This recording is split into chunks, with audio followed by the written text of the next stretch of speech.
I am Vishwadeepak. आज हम बात करेंगे डिस्टिलेशन के एक न्यूमेरिकल के लिए। ठीक है, ये न्यूमेरिकल आपसे क्या कह रहा है, the vapour phase composition and relative volatility with respect to n propane. यानी कि जो वेपर फेज की कंपोजिशन और रिलेटिव वोलेटिलिटी है एन प्रोपेन के रेस्पेक्ट में आइडियल ट्रे और डिस्टिलेशन कॉलम की आइडियल ट्रे की वो इस प्रकार दे रखी है। कंपोनेंट कौन कौन से हैं आपके, मेथेन, एथेन और n propane. Mole fraction in vapour, vapour में मोल फ्रैक्शन कितना है आपका 0.12, 0.28 और 0.60। रिलेटिव वोलेटिलिटी मेथेन की 10 है, एथेन की 4 है और एन प्रोपेन की 1 है। तो हमें mole fraction calculate mole fraction of n propane in the liquid phase. Liquid phase में एन प्रोपेन के मोल्स को हमें कैलकुलेट करना है। तो ये एक मल्टी कंपोनेंट सिस्टम है। तो मल्टी कंपोनेंट सिस्टम के लिए हम किस प्रकार इस न्यूमेरिकल सॉल्व करेंगे देखिएगा। क्या क्या करते हैं हम पहले, फॉर मल्टी कंपोनेंट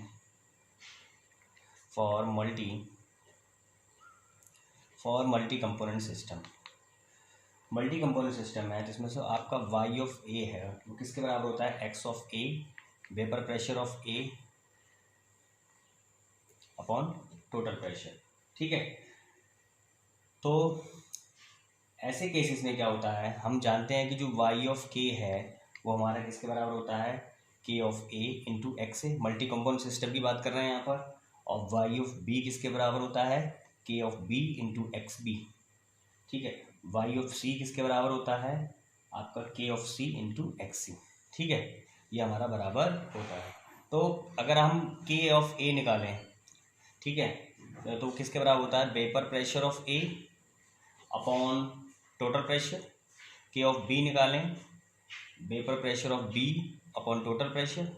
के ऑफ सी निकालें तो vapour pressure of C upon total pressure. ठीक है, मल्टी कंपोनेंट में हमने इन सब चीज़ों को बात डिस्कस कर लिया है, क्या क्या चीज़ क्या होती है।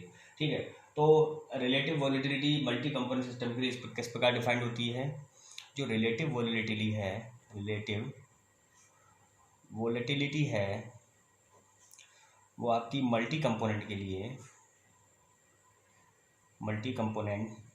सिस्टम के लिए किस प्रकार डिफाइंड होती है। मल्टी कंपोनेंट सिस्टम में किस प्रकार डिफाइंड होती है, जो अल्फा ए रिलेटिव वोलेटिलिटी है वो आपका के ऑफ ए और के ऑफ सी के रेशियो के बराबर होती है। ऐसे ही अल्फा बी किसके बराबर होता है आपका, के ऑफ बी और के ऑफ सी के बराबर होती है। ठीक है, तो ये हमारी जो प्रॉब्लम है वो लगभग ड्यू पॉइंट जो कैलकुलेशन करते हैं उसके सिमिलर है। ठीक है, तो उसके सिमिलर है, तब हम इसको किस प्रकार सॉल्व करेंगे देखिएगा। तो क्या करते हैं हम इसमें, हम क्या करेंगे, ये जो प्रॉब्लम है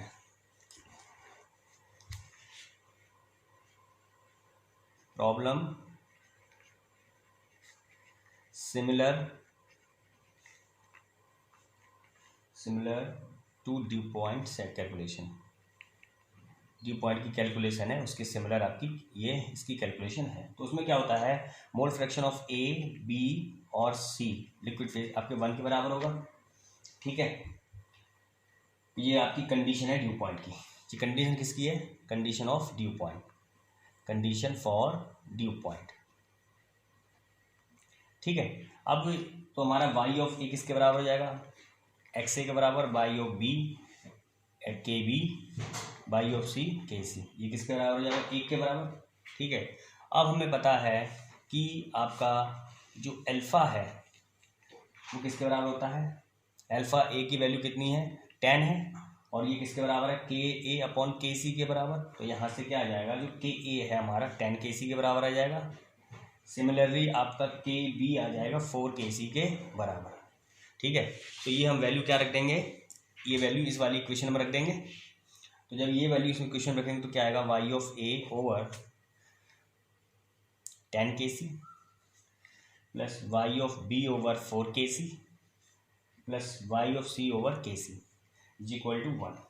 तो यहाँ से अगर हम इसको सॉल्व करते हैं, ठीक है, तो वाई ऑफ ए आपको गिवन है, वाई ऑफ ए कितना है 0.12, वाई ऑफ बी आपके लिए कितना गिवन है, ये देखिएगा वाई ऑफ ए कितना है आपका, Y of A 0.12, Y of B 0.82, C 0.60। ठीक है, ये आपको गिवन है 0.28, y(c) 0.060, ये आपको क्या है गिवन है यहाँ पर। ठीक, तो यहाँ से हम KC बाहर निकाल लीजिएगा, इस इक्वेशन का यूज़ करते हैं यहाँ पर। 1/KC आपका बाहर आ गया, यहाँ कितना बचा आपका 0.12/10, 0.28/4, 0.60/1 =1। ठीक है, तो यहाँ से KC किसके बराबर आ जाएगा, KC आ जाएगा आपका 0.682। यहाँ से आप KC को सॉल्व करेंगे तो आपकी वैल्यू आ जाएगी 0.682। ठीक है, तो हम जानते हैं कि जो आपका XC किसके बराबर है, y(c)/KC के बराबर। तो हमारा यहाँ से निकल आएगा KC की वैल्यू कितने 0.682, तो x(c) आ गया आपका 0.879।